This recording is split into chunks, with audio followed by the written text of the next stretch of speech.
O que me preocupou um pouco na fala do César, que ele falou assim, eu chego para o meu pai e digo, né, de quem que é a culpa, né? E nas entrelinhas foi isso. Eu acho que nesse momento, quem foi o culpado é o menos importante, talvez, né?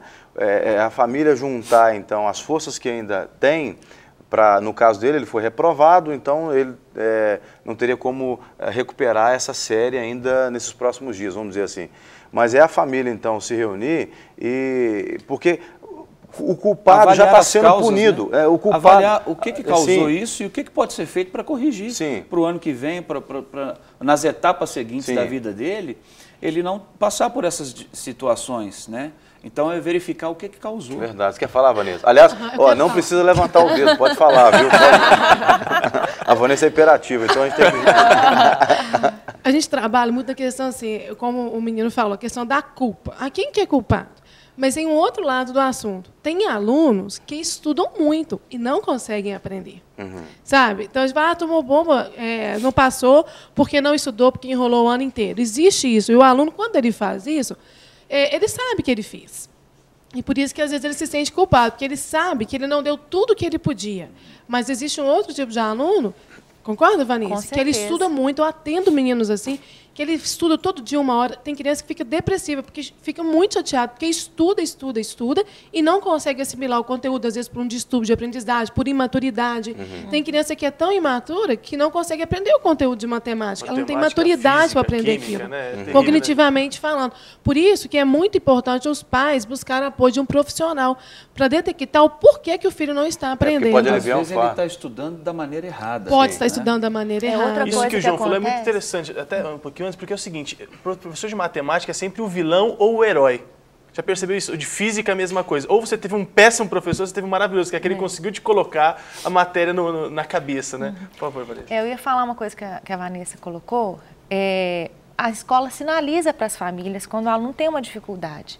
Só que algumas famílias também, elas vão retardando essas providências a serem tomadas. Então, quando chega ao final da segunda etapa, que a coisa está apertando, vai começar a terceira etapa, aí começa a aparecer diagnóstico, começa a aparecer acompanhamento com psicopedagogo, fonoaudiólogo, etc. Né? A grande questão é o seguinte, ouça o professor do seu filho, ouça o pedagogo da escola do seu filho, né? Tudo quando é feito no início, a coisa tem solução, né? A gente vai caminhando, a gente vai identificando. Esse aluno tem a dificuldade X, então nós vamos trabalhar de uma forma diferenciada com ele nessa dificuldade. Sem o profissional de apoio, a escola não consegue trabalhar muitas vezes sozinha, nem a família. Então, por mais empenho que esse aluno tem de estudar, se ele não conserva informação, por exemplo... Né? São várias limitações que podem prejudicar o processo, né?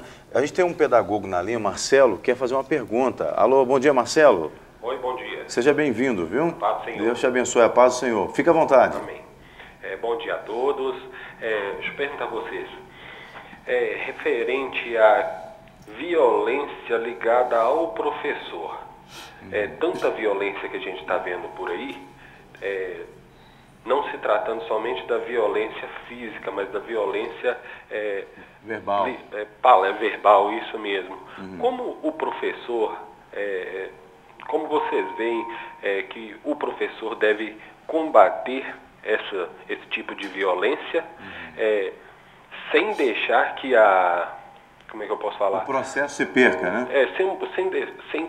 Sem que o processo de ensino, a metodologia do professor venha cair. Não é essa palavra que eu quero falar, eu esqueci a palavra. A moral, sem o professor perder a moral, sabe? Como que vocês veem que o professor deve combater essa violência que existe, infelizmente, no meio da educação hoje em dia? Tá bom. Obrigado, Marcelo. A gente vai responder a sua pergunta, tá bom? Você pode ouvir aí pela TV. É claro que a gente está falando com pessoas que trabalham num contexto de escola privada, escola particular, que não é a realidade de todos os brasileiros, infelizmente, hoje, mas acontece realmente a questão da violência mais nas escolas públicas, né? Como é que vocês responderiam?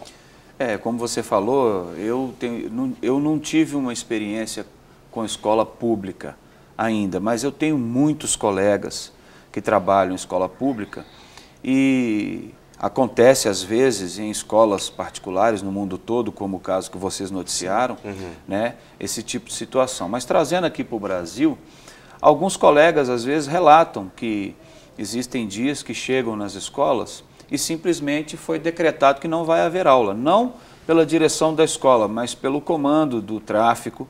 Não vai ter aula, acabou, porque tem uma situação que eles estão envolvendo e, às vezes, eles têm que enfrentar com situações de violência, mas são casos raros. Mais isolados. Isolados. Eu acho que qualquer questão de violência, seja no contexto escolar ou em outro contexto, é caso de polícia. Mas parece que a fala do Marcelo, ele também ele vinculou muito do aluno para com o professor, né? O professor, o desrespeito. Exato. O professor, ele não... Eu não ensino só matemática. Aliás, João, eu até fiquei sabendo que você é um professor que tem fama de durão. Mas, ao mesmo tempo, você é um professor amoroso, que ora com os alunos. Sabe por quê? É porque o aluno, ele quer limite. O adolescente, o jovem, o aluno, ele gosta de limite. Só que ele gosta de ser ouvido. Ele gosta de participar do processo. Então, independentemente se é uma violência, ele falou um caso extremo de violência física.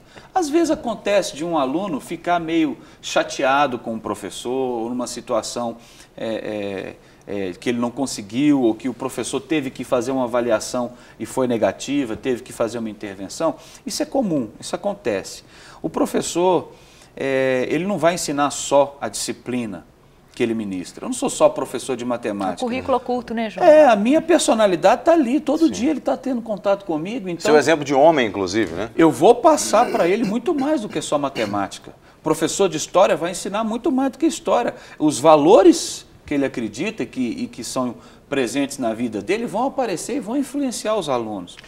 Então, numa discordância, numa situação não necessariamente de violência, mas difícil, de relacionamento entre professor e aluno, o professor tem que ter a calma, a tranquilidade de saber que é um momento que ali, ele como adulto, é a parte mais preparada para enfrentar essa situação, dá o tempo do aluno que, naturalmente, ele vai perceber que, às vezes, uma ação do professor que o aluno não gostou, lá na frente o aluno vai perceber que aquela ação foi para o bem dele, foi para que ele evoluísse num processo, foi para que ele melhorasse. E dessa forma ele legitima a autoridade dele, né? João, e reconhece. Só, até entrando nesse assunto que você fala da influência do professor com o aluno, uma coisa que me chamou muita atenção na fala do aluno que ligou, a questão da culpa. Então eu vou assumir essa culpa sozinho? Eu converso com meu pai e digo a ele que ele foi muito ausente. Eu vejo aí uma transferência de culpa também. Até que ponto que o aluno ele deve realmente enxergar isso? Não, meu pai devia estar mais presente comigo, mas ele também deve ter uma certa maturidade para não transferir a culpa para os pais. Não, eu tenho o dever de estudar mais e de assumir esse compromisso de tirar notas boas.